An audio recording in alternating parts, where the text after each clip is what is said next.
Noreen and welcome to my kitchen. And today we're going to make from scratch Queso Blanco. That delicious white cheese dip that you get when you go to the Mexican restaurant. I know it looks like a lot of ingredients, but I promise it's easy and delicious. So let's go see how we make this.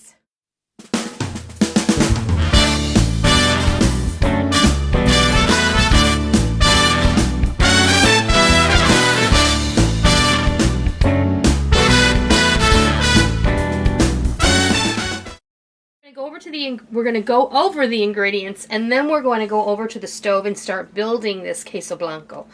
So we're going to start off by, we need 4 cups of chicken stock, and I boiled some chicken because I'm making some sour cream queso enchiladas for dinner, and this is the base for that sauce.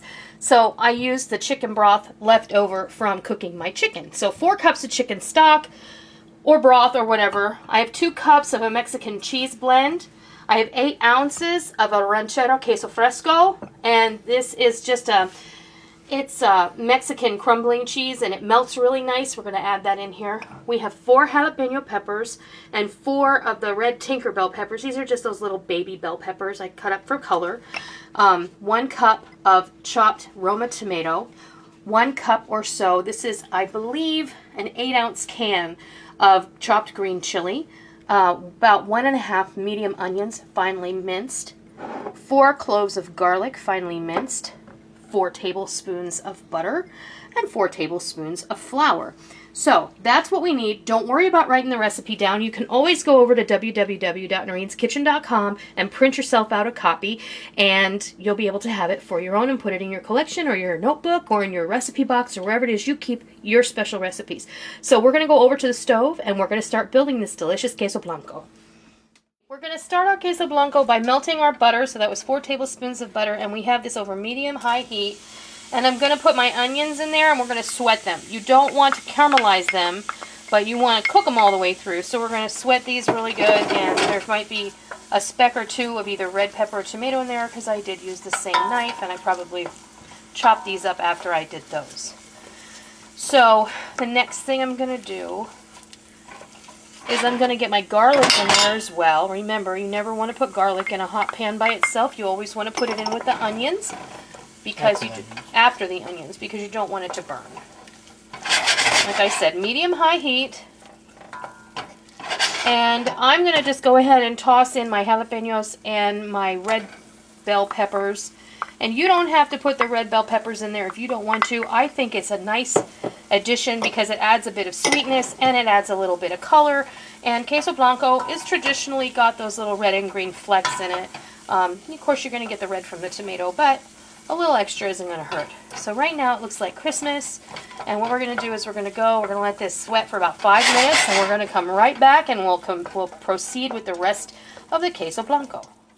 Okay, our vegetables are right where we want them, and I'm going to go ahead and add the flour in here now. And so you can see we are making a bit of a roux, and that is exactly what we want to do. Now, you know, you could call this a cheese sauce if you want, but in the end it is a cheese dip because that's what we're going to use it for, is Queso Blanco is a cheese dip. But we're also going to use this as a base for my sour cream queso enchiladas, which we're going to do in another video, and you'll see that coming up here pretty soon. So, okay, you just want to cook this for a few minutes to get that raw taste out of the flour. Keep it moving because you don't want it to burn.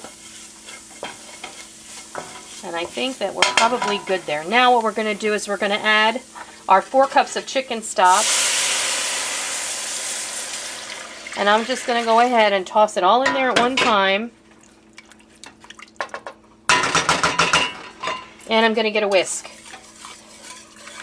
Now my chicken stock is, like I said, it was the water that I cooked my chicken in for my enchiladas. So it was just some chicken breasts and some water, and I added about 2 onions cut in half and about 6 cloves of garlic, and a little bit of salt, and that's it. So now what we're going to do is we're going to cook this, whisk it until it turns thick, and then when we come back we're going to add some other goodies and the cheese, and it's going to be Queso Blanco in no time at all. Okay, we're thickened up nicely. Now I will say, my sauce did not thicken to the consistency that I wanted it to, so I added a couple of tablespoons of Wondra to the hot liquid.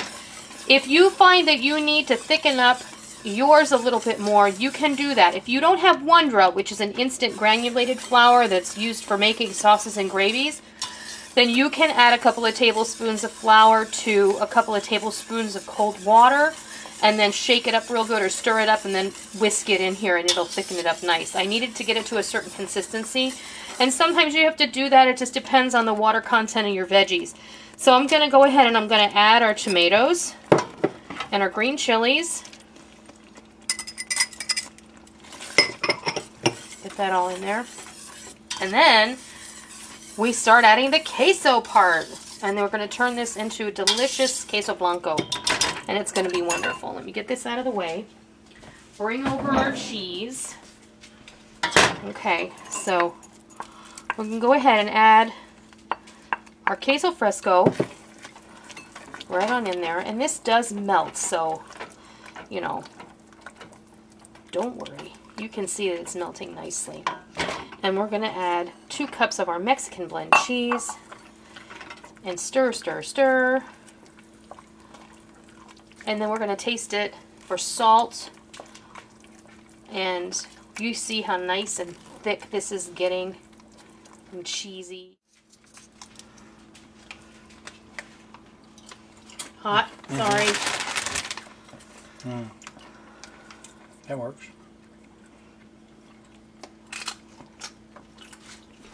Oh, that's delightful.